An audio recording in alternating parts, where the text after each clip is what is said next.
My name is Ruth Thompson. I'm 62 years old and finally enjoying retirement after 40 years of teaching elementary school children. Last year, I bought myself a beautiful beach house in Maine with my life savings. It was supposed to be my sanctuary. When I arrived there last weekend, expecting peaceful solitude, I was shocked to find my son's car parked outside. Opening the door, I heard my daughter-in-law, Amanda's harsh voice. "Why is that old leech here? We don't have space." Before I continue with what happened next, drop a comment letting me know where you're watching from, and hit that like button if you've ever had a difficult relationship with a family member. Your support means everything. I never expected to be called a leech in my own home, especially by someone I had welcomed into my family with open arms. After retiring from teaching third graders for 4 decades, I thought I deserved some peace and quiet. My husband James passed away 5 years ago, after battling cancer, leaving me to navigate life alone after 37 years of marriage. My son Michael is 38, my only child, and works as a software engineer for a tech company in Boston. He married Amanda 7 years ago, and from the beginning, there was something off about our relationship.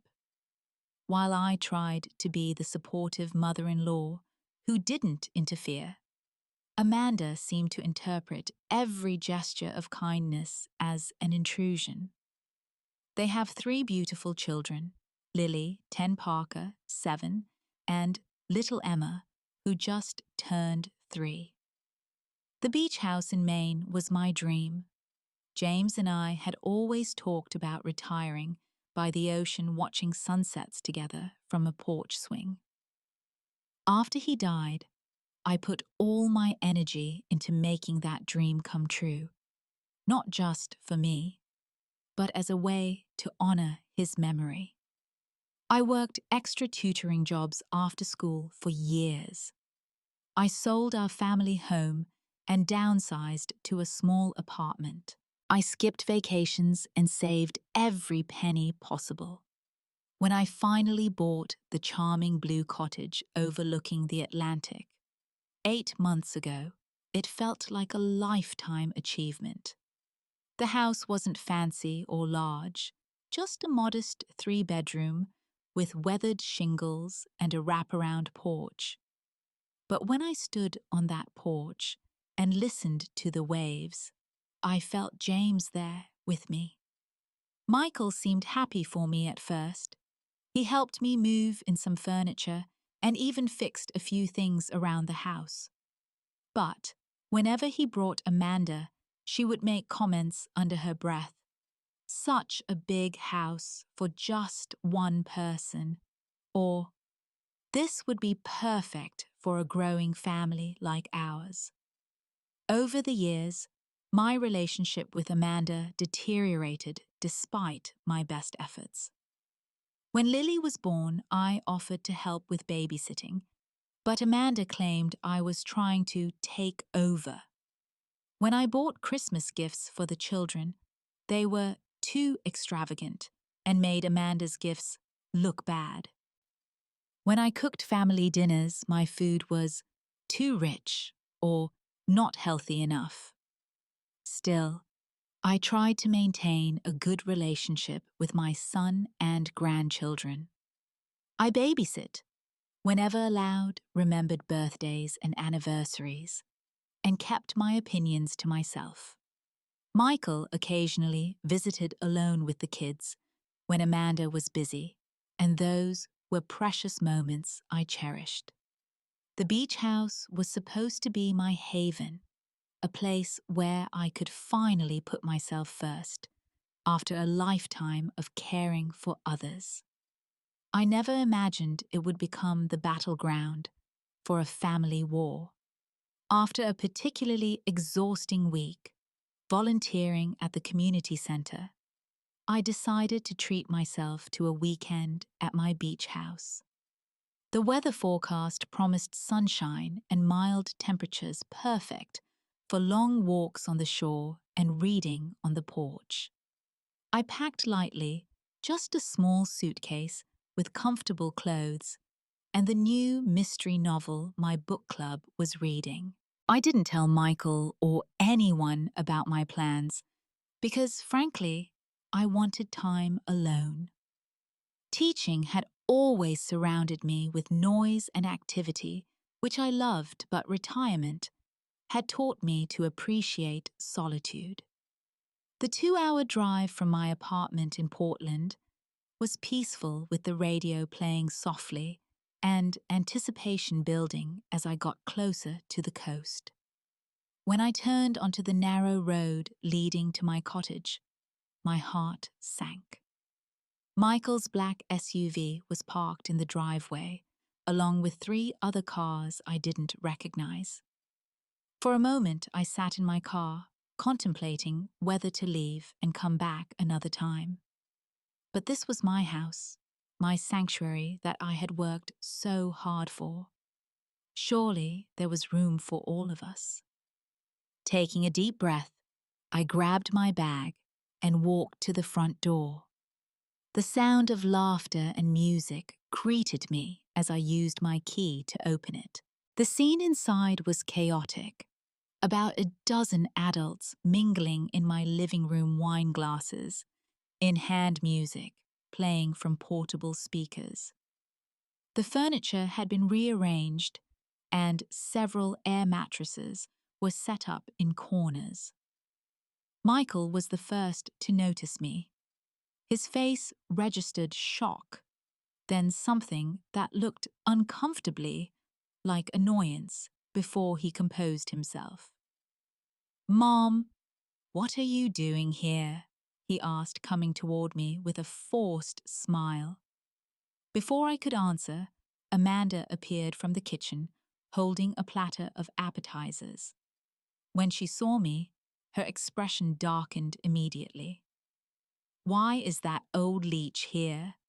We don't have space," she exclaimed loudly enough for everyone to hear. The room fell silent. The guests, whom I recognized as friends of Michael and Amanda from previous gatherings, looked uncomfortable. Some pretended to be engaged in conversation, while others stared openly at the unfolding drama. My grandchildren had been playing in the sunroom at the back of the house. Hearing the commotion, they ran into the living room.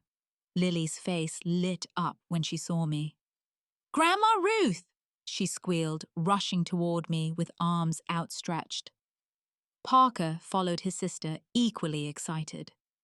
But Amanda quickly stepped between us, using her body to block the children.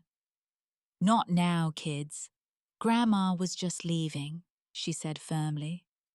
I felt as if I'd been slapped. My own grandchildren were being kept from me in my own home. The guests shifted uncomfortably, some exchanging glances, others finding sudden interest in their drink or the view from the windows. I looked at Michael, hoping he would say something, anything to diffuse the situation. But he just stood there, looking torn and uncomfortable. His silence hurt more than Amanda's words. In that moment, I made a decision. I wouldn't create a scene. Not in front of the children, not in front of strangers. I smiled as genuinely as I could. "It's okay, dear. I should have called first. I'll find somewhere else to stay." Without waiting for a response, I turned and walked back out of the door, the weight of humiliation heavy on my shoulders. As I closed the door behind me, I heard the party resume, as if my presence had been nothing but a momentary interruption in their good time. The 15-minute drive to the nearest motel felt like hours. Tears blurred my vision, and twice I had to pull over to compose myself. The Harbour View Motel had a vacancy sign, illuminated a small mercy in this terrible day. I checked in mechanically, barely registering the sympathetic look from the young woman at the reception desk when she noticed my red-rimmed eyes. Room 118 was clean, but impersonal, with faded floral bedspreads and a painting of a lighthouse above the bed. I sat on the edge of the mattress and finally let the tears flow freely. The pain was physical, a tightness in my chest that made it hard to breathe.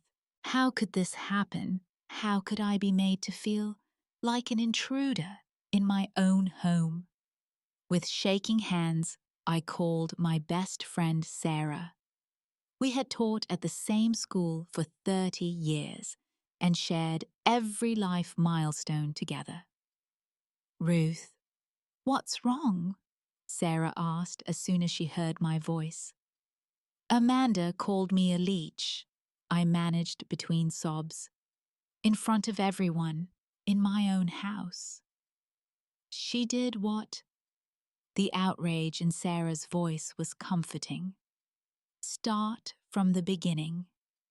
As I recounted the afternoon's events, memories of other slights from Amanda surfaced. There was Lily's 8th birthday party 2 years ago, to which I hadn't been invited. I only found out about it when Lily called to thank me for the gift I'd mailed. Mommy said we didn't have room for more guests, Lily had explained innocently. Then there was the Thanksgiving dinner, where Amanda had introduced me to her cousin as Michael's mother, rather than by name, and later referred to me as getting forgetful when I couldn't recall where I'd put my reading glasses. Last Christmas, I overheard her telling her sister that I was becoming a burden because I had asked Michael to help me set up my new television. She's been laying the groundwork for a long time, I told Sarah, making me feel unwelcome painting me as a burden to Michael. And where was Michael during all this? Sarah asked the question I'd been avoiding. Standing there, saying nothing. The admission hurt. Oh, Ruth. After we hung up, I checked my phone and saw a text from Michael. Sorry about the confusion. Would have been good if you'd let us know you were coming. We have a full house this weekend. No apology for his wife's behavior. No acknowledgement of my feelings. Just a subtle suggestion that I was in the wrong for coming to my own property unannounced. I didn't respond. Instead, I took out the small journal I always carried and wrote down my thoughts, trying to make sense of my feelings. Hurt, yes. Anger, definitely. But mostly a profound disappointment that my son, whom I had raised to be kind and respectful, would allow anyone, even his wife, to treat me this way.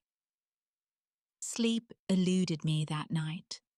I tossed and turned, replaying the scene in my mind, thinking of all the things I should have said. By dawn, I was exhausted, but resolute. I wouldn't let this stand. I wouldn't be pushed out of my own life. The morning brought clarity along with the sunlight, streaming through the thin motel curtains.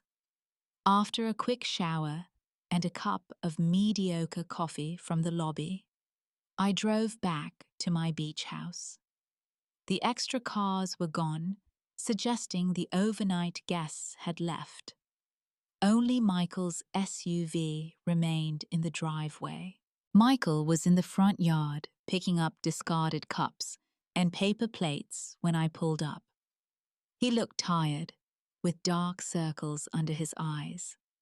For a moment, I saw the little boy who used to climb into my bed during thunderstorms seeking comfort and protection. How had we come to this?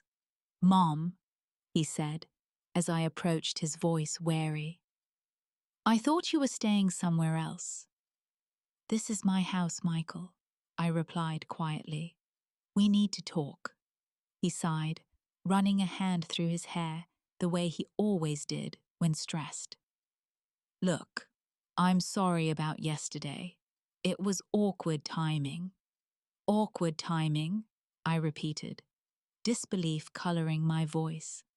Your wife called me a leech in front of a room full of people, and you're calling it awkward timing.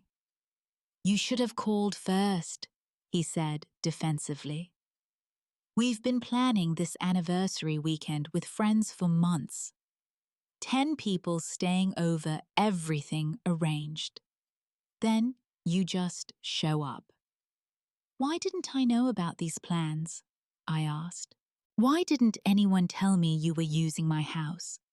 Michael had the grace to look ashamed. Amanda thought it would be better not to tell you. She was afraid you'd interfere. Interfere in what way? By existing. By wanting to use my own property. Before Michael could answer, the front door opened and Amanda appeared. She was wearing yoga pants and a tank top, her blonde hair pulled back in a ponytail. She looked fresh and rested, as if the previous day's confrontation had no effect on her. Oh, great, she said, crossing her arms. You're back. Michael shot her a warning look, which she ignored. Amanda, please, he said. Let's all talk calmly. There's nothing to talk about, Amanda replied. Ruth, you need to understand that we need space as a young family. You're always hovering, always wanting to be involved. It's suffocating. I was stunned by her directness. I'm hovering. I live 2 hours away. I see you and the children maybe twice a month. It's not just physical presence, Amanda continued, warming to her theme. It's the constant calls, the gifts, the offers to help. Always trying to control everything. That's not fair, I protested. I'm just trying to be a part of my grandchildren's lives. And what about our lives? Amanda's voice rose. Michael and I are trying to build something, and you're always there reminding him of his duty to you. Duty? I was bewildered. I've never asked Michael for anything. You don't have to ask. It's implied. The dutiful son who has to check on his aging mother. Well, we have our own family now, Michael finally spoke up, but not in the way I had hoped. Mom, what Amanda is trying to say is that we need some boundaries. Boundaries, like not using my own house without permission. Amanda rolled her eyes. See? This is exactly what I mean. So possessive. This house should be a place where our family can relax and make memories. Instead, you're treating it like your personal kingdom. I worked 40 years to afford this place, I exclaimed, my patience wearing thin. It's not about possession, it's about respect. You've lived your life already, Amanda said coldly. Now it's our time. We have young children who need space to grow. Michael cleared his throat. We were thinking, Mom, that maybe you could consider transferring the house to us. As an early inheritance, you could still visit, of course. I stared at my son, unable to believe what I was hearing. You want me to give you my house, the house I just bought less than a year ago? It makes sense, Amanda interjected. You're alone. You don't need all this space. We're a family of 5. From inside the house, I heard Lily call out, Dad, is Grandma still here? Stay inside, honey, Amanda called back sharply. You've been discussing this behind my back, I said, the realization dawning. planning to take my house. Michael had the decency to look uncomfortable. Not take, Mom. We just thought it would be practical. At that moment, Lily came running out of the house, ignoring her mother's instruction. Her small face was worried as she looked between the adults. Grandma Ruth, are you okay? Are you staying? Before I could answer, Amanda grabbed Lily's arm. I told you to stay inside. This is adult conversation. Don't talk to her like that, I said automatically, the teacher in me responding to the harsh tone. Don't tell me how to talk to my daughter, Amanda snapped. Lily pulled away from her mother and ran to me, wrapping her arms around my waist. I want Grandma to stay, she declared. Amanda's face flushed with anger. She marched over and physically pulled Lily away from me. Go to your room, now. Lily's eyes filled with tears as she ran back into the house. The sound of her sobbing tore at my heart. Looking at my son and daughter-in-law, I suddenly saw the situation with perfect clarity. This wasn't just about a weekend visit or even about the house. This was about erasing me from their lives, bit by bit, until I was nothing but an occasional obligation. You know what the real plan is, don't you, Ruth? Amanda said, dropping all pretense of politeness now that Lily was gone. We're going to need you to sign the house over to us. Michael already spoke with a lawyer. I turned to my son, stunned. Is this true? Michael couldn't meet my eyes. We looked into it, yes, just to understand the process. The process of taking my home. My voice was barely a whisper. It's not taking if you give it willingly, Amanda said with a smirk. Besides, where's all that maternal sacrifice we hear so much about? Don't you want your grandchildren to enjoy this beautiful beach? They can enjoy it with me here, I replied. Amanda laughed a cold sound without humor. That's not going to work for us. We need our space. Our friends want to visit. We can't always be accommodating your presence. This is my house, I repeated, still struggling to believe this conversation was real. For now, Amanda replied. But let's be realistic. You're not getting any younger. Eventually, you'll need assisted living or a nursing home. It makes sense to transfer assets now to avoid complications later. I looked at Michael, hoping to see some sign that he disagreed with this callous assessment of my future. But he just stood there, eyes downcast, a silent participant in this ambush. We've discussed this thoroughly, Amanda continued, seeming to enjoy my shock.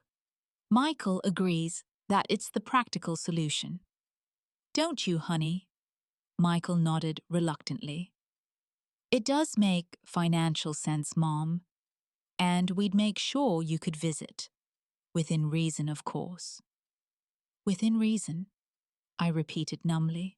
Maybe on major holidays, or once during the summer, Amanda clarified, with advance notice. The sheer audacity of it all hit me like a physical blow. They weren't just trying to use my house, they were systematically planning to take it from me, to reduce me to a visitor in my own life. And my son, my only child, whom I had raised with all the love and care I possessed, was complicit. We could start the paperwork next week, Amanda suggested, mistaking my silence for consideration. Our lawyer said it's a simple process. Lily had reappeared at the window, her small face pressed against the glass, tears still evident on her cheeks. Seeing her there, witnessing this terrible moment, something shifted inside me. A lifetime of accommodation and peacemaking fell away, replaced by a clarity and determination I hadn't felt in years. I had spent my entire adult life in service to others, my students, my husband, my son. I had been the good wife, the supportive mother, the dedicated teacher. I had swallowed hurts and smoothed over conflicts, always putting others' needs before my own. But standing there in the yard of the home, I had sacrificed so much to obtain watching my daughter-in-law openly plot to take it from me. With my son's tacit approval, I knew that era of my life was over. A strange calm settled over me. Without a word, I took out my phone. "Who are you calling?" Amanda demanded, suddenly alert. I held up a finger, signaling her to wait, as the phone rang. "James, it's Ruth Thompson. Yes, it has been a while. Listen, I need your help with something urgent at my beach house. Could you come right away and bring whatever paperwork is necessary to change the locks and install a security system?" "Yes, that's right. Thank you. I'll see you soon." I ended the call and looked at Michael and Amanda's confused faces. "Who's James?" Michael asked. "James Donovan, my attorney. Also an old friend from college," I explained calmly. "He's going to help me secure my property." Amanda's face flushed with anger. "You can't be serious. This is ridiculous." "What's ridiculous?" I replied evenly, "is that you think you can bully me out of my own home. A home that I purchased with money I earned through decades of hard work." "Mom, let's not overreact," Michael began, but I cut him off. "I'm not overreacting, Michael. I'm finally reacting appropriately. James will be here within the hour. I'd like you both to pack your things and leave before then." Amanda laughed in disbelief. "You can't kick us out. We have the children. All our stuff is here." "You have exactly 1 hour," I repeated. "And you should know that I've been recording this entire conversation on my phone." I held up my smartphone, showing the active recording app. It was a bluff. I hadn't actually started recording until halfway through, but they didn't need to know that.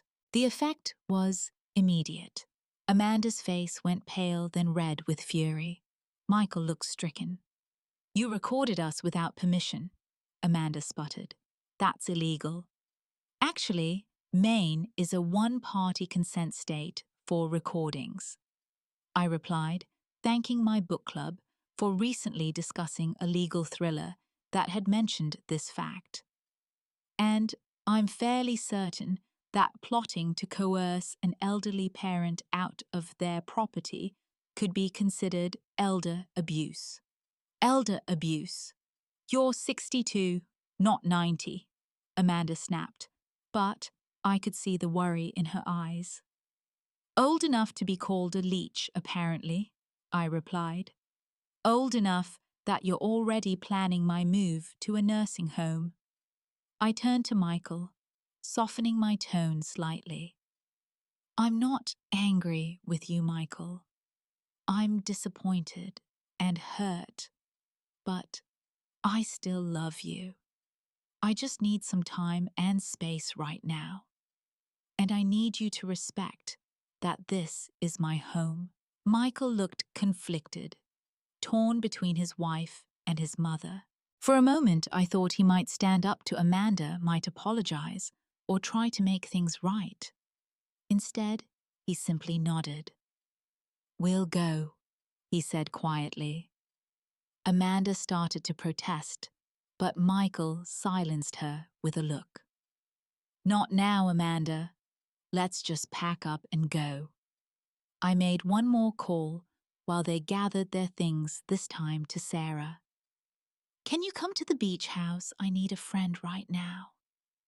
Yes, it's about Michael and Amanda. Thank you. The children were confused and upset when told they had to leave.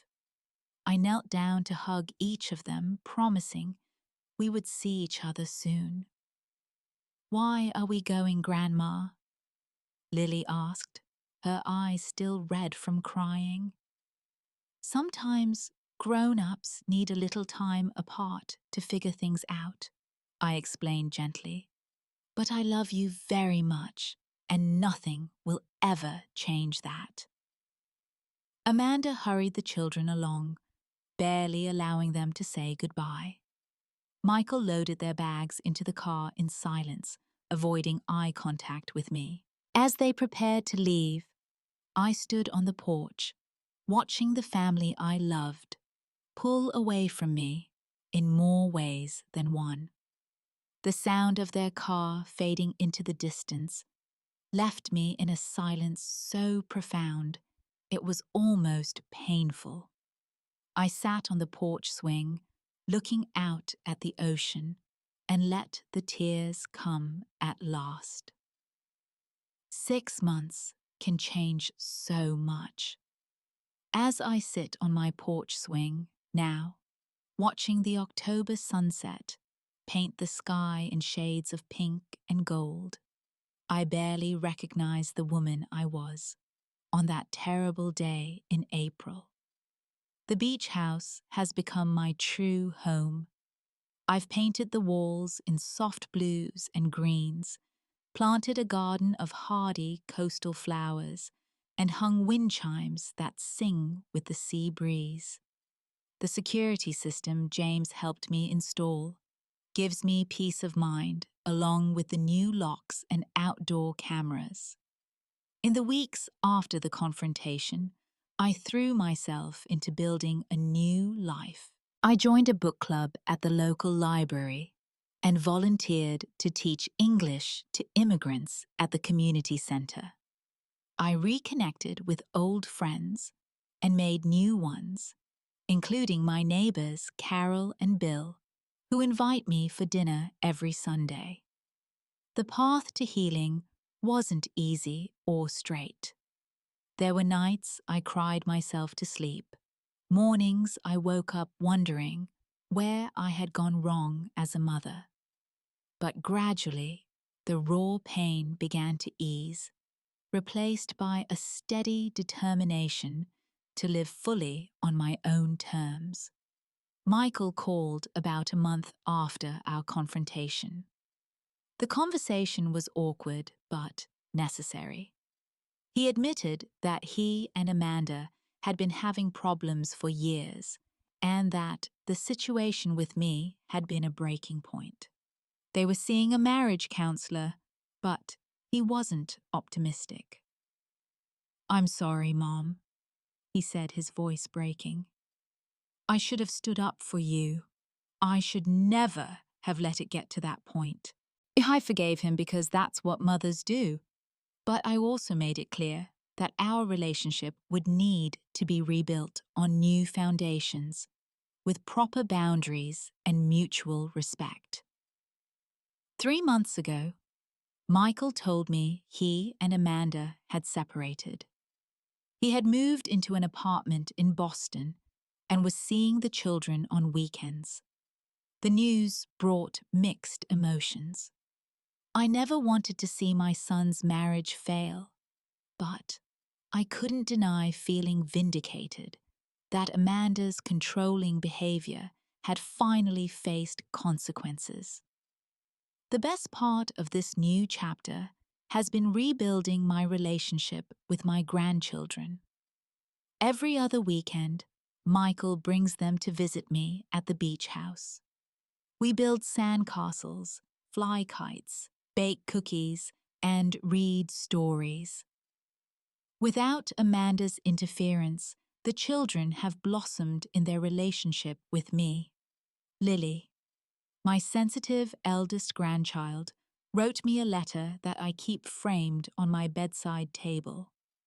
"Grandma Ruth, I'm happy you didn't give away your beach house. It's my favorite place in the world because you're here. Through this painful experience, I've learned that love doesn't mean allowing yourself to be mistreated. Setting boundaries isn't selfish. It's necessary for healthy relationships. I've learned that standing up for yourself doesn't mean you stop loving others. It means you've finally started to love yourself properly, too. Last weekend, Michael and the children visited. As we sat on the beach watching the sunset, Lily's head on my shoulder and the boys building a sand fortress nearby, I felt a profound sense of peace. The road to this moment had been rocky and painful, but also necessary. "Are you happy, Mom?" Michael asked, his eyes searching my face. I answered truthfully. Not because everything is perfect, but because I finally understand that my happiness matters too. Sometimes, the greatest storms in our lives don't come to destroy us, but to clear a path for something better. Have you ever had to stand up for yourself against someone you loved? Share your story in the comments below. And if this story resonated with you, please like, subscribe, and share it with someone who might need to hear it. Remember, it's never too late to reclaim your power and rebuild your life on your own terms.